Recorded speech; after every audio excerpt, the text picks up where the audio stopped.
అలానే విశేషం ఆంధ్రప్రదేశ్ ముఖ్యమంత్రి చంద్రబాబు నాయుడు గారు ఓడరేవుల దగ్గర నుంచి అంతరిక్షం వరకు ఆంధ్రప్రదేశ్కి ఎలాంటి అభివృద్ధికి పునాదులు వేయాలి అనే దాని మీద స్పష్టత కలిగినటువంటి లీడర్ ఆయన.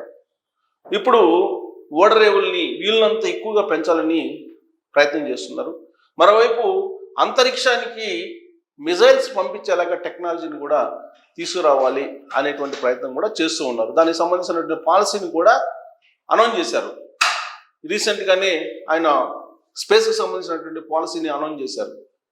రాబోయేటువంటి రోజుల్లో మిగతా రాష్ట్రాల కంటే కూడా ముందుగానే స్పేస్ టెక్నాలజీని అందిపుచ్చుకోవాలి, ఇస్రోతోటి కలిసి భాగస్వామ్యంగా అంతరిక్షం వైపు ఉపగ్రహాన్ని పంపించే స్థాయికి ఆంధ్రప్రదేశ్ ఎదగాలి అనేటువంటి ప్రయత్నం ఆయన చేస్తూ ఉన్నారు.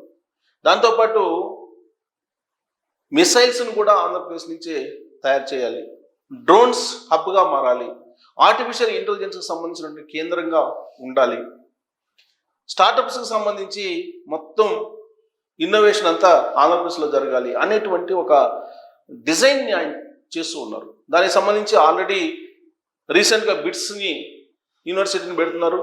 ఏఐ ప్లస్ యూనివర్సిటీ కింద అది భారతదేశంలో ఎక్కడా లేదు, దానికి లైన్ క్లియర్ చేశారు. ఇప్పుడు ఓడరేవులు సహజంగా మనకు రవాణా అనేది ఎక్కువగా సముద్ర మార్గంలోనే జరుగుతుంది. ఎగుమతులు దిగుమతులన్నీ కూడా సముద్ర మార్గంలోనే జరుగుతూ ఉంటాయి. సముద్ర మార్గంలో జరిగిన రవాణానే తక్కువ ఛార్జీలు పడుతూ ఉంటాయి. మనకి ఉండేటువంటి రవాణా రోడ్డు రవాణా ఉంటుంది, అలాగే రైల్వే, అలాగే విమానానికి సంబంధించినటువంటి రవాణా ఉంటుంది, అలాగే ఓడరేవులకు సంబంధించి నీటి రవాణా ఇలా ఉంటుందన్నమాట. సో కాబట్టి సముద్రంలో జరిగేటువంటి రవాణా చాలా తక్కువ ఖర్చుతోటి కూడుకున్నటువంటిది. అందుకే పోర్టులు దాదాపుగా 800 కిలోమీటర్లు సముద్ర తీరం ఉంది ఆంధ్రప్రదేశ్కి. ఈ 800 కిలోమీటర్ల సముద్ర తీరానికి వీలున్నన్ని ఎక్కువ పోర్టులు తీసుకురావడానికి చంద్రబాబు నాయుడు గారు ప్రయత్నం చేస్తూ ఉన్నారు. దానికి సంబంధించి దేశ విదేశాల నుంచి అనేక మంది ఇండస్ట్రియలిస్టులని, అలాగే పోర్టులకు సంబంధించినటువంటి నిపుణుల్ని ఆహ్వానిస్తున్నారు. విశాఖపట్నంలో దానికి సంబంధించినటువంటి మీటింగ్ కూడా జరిగింది.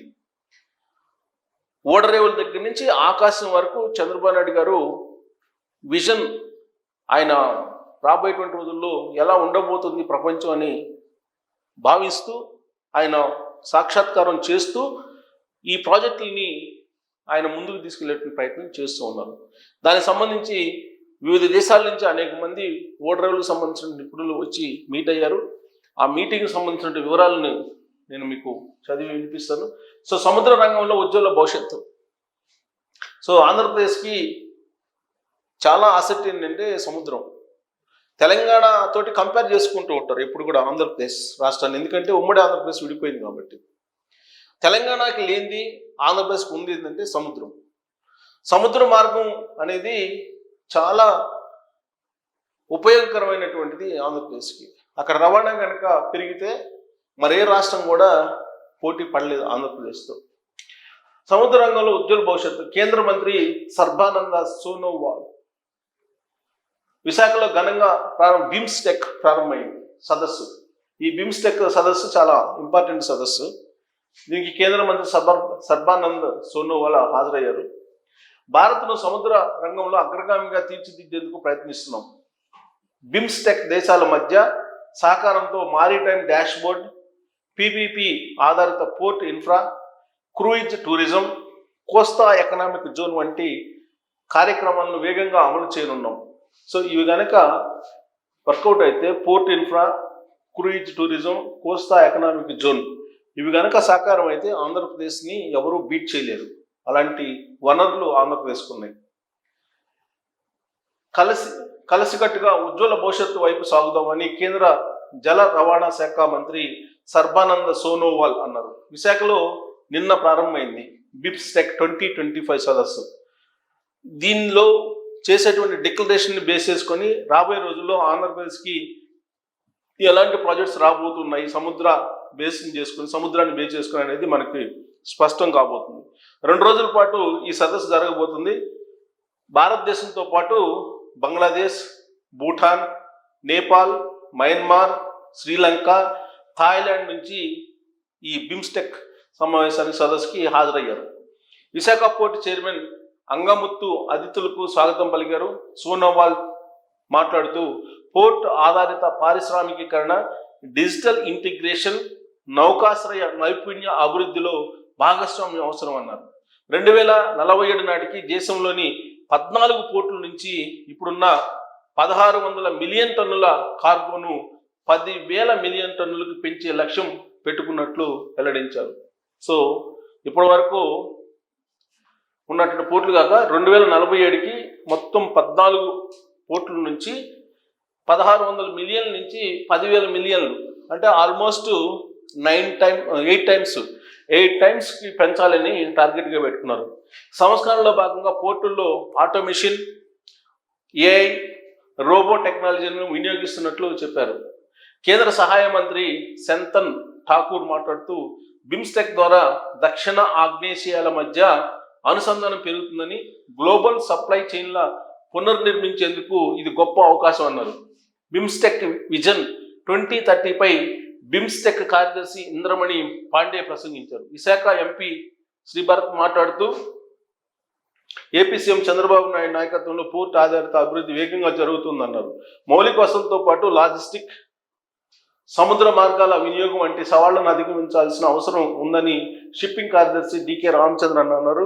విశాఖలో BIMSTEC centre of excellence in maritime ట్రాన్స్పోర్ట్ను ఏర్పాటు చేయాలని సదస్సులో తొలి రోజు ప్రతిపాదించారు. సో ఇది కనుక ఏర్పాటైతే ఆంధ్రప్రదేశ్ చాలా రూపురేఖలు సముద్ర రవాణాలో మారిపోయే అవకాశం ఉంది.